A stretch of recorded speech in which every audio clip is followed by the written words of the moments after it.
Richard Southern joins us to check out some of the day's more interesting stories. And for the first time in 18 months, the Toronto Raptors have permission to return to Toronto, but some players still have a lot to learn about our city. Yeah, they sure do. You know Spicy P, right? Yeah. Pascal Siakam. Back in Toronto. He's back in Toronto. He did a video for his for a YouTube channel, and he got on the streetcar for what he said was the first time. Melissa, he's exploring the city a bit, and he was going off to a basketball game. He got on though, and he walked right past the Presto box. The driver had to alert him. Spicy P goes, "Quote: Oh man, you've got to pay for this for real?" He had no idea. He's trying to get his wallet out there. Because Melissa. Things are free in the city, right?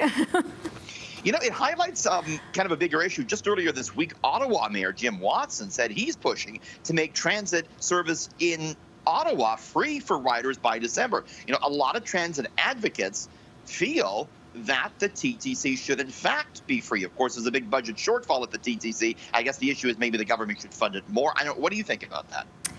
Yeah, you know, potentially, I see it being definitely an accessibility issue. So people that do need to get around, you know, if not free, then maybe slightly cheaper would be a better option, perhaps. Yeah, you're right. And I can see Spicy P's confusion because the new streetcars, there's no actual fare box. You have to sort of go and pay at the machine. So it is a little complicated if you're not used to Toronto, I guess. For sure, for sure. Now, Justin Bieber is teaming up with the Leafs, but this collab doesn't involve music. It involves merchandise. Bieber has his own fashion line called Drew House. You might be familiar with that. He's teamed up with the Leafs. He's going to come out with Drew House branded merchandise that also has the Maple Leaf logo on it. Here is some of the Leafs actually opening up these new co-branded products. They are knit jerseys and socks and even a teddy bear that has the two logos on it. Bieber writes on his Instagram page that he grew up idolizing the Leafs, and he said to collaborate like this was a, quote, wow moment. Bieber is actually really good friends with Austin Matthews, who we see here, the Leaf captain. They go out and they hang out all the time together. They were at one of the UFC fights recently. Do you think now the Leafs are starting training camp today? Do you think this is a good omen or a bad omen for the season that they're teaming up with Bieber? You know what? I think anything that Justin Bieber touches turns into gold. So I think this is a good thing. You know, all of his hits, you know, he's a popular guy. His clothing line does really well. So perhaps is definitely a good thing for the Leafs. Maybe we can see some wins because of this.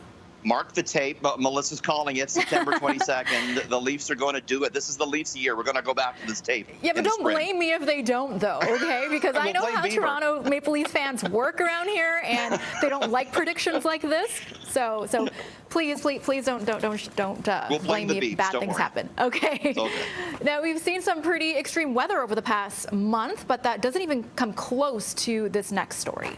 Okay, we're going to end on kind of a serious one. This is actually something people have talked about for quite some time. The fact that the world is not ready for a big solar storm that tends to happen every 100 years or so. Solar storms are caused when the sun gives off a burst of electrically charged plasma. These events don't hurt humans. They do hurt electronics. The last time one of these happened, we didn't have a lot of electronics around. May 15th, 1921, there was a big solar storm, and sure enough, the telegraphs that they had back then burst into flames. Nowadays, we get a lot of electricity and a lot of electronics, and the worry is that a solar storm now could knock out electricity for weeks, even months, and knock out the internet as well. The satellites, though, give us a couple of hours head notice about when this could happen. Experts, Melissa, say that if we were to power everything down, we could avoid it. So there's a new report out of California University that's calling on governments to take solar storms more seriously. But I think after everything we've been through the past 18 months, we can handle anything. Am I right? I think so, most definitely. Well, thank you, Richard, and we'll see you again tomorrow. See you tomorrow.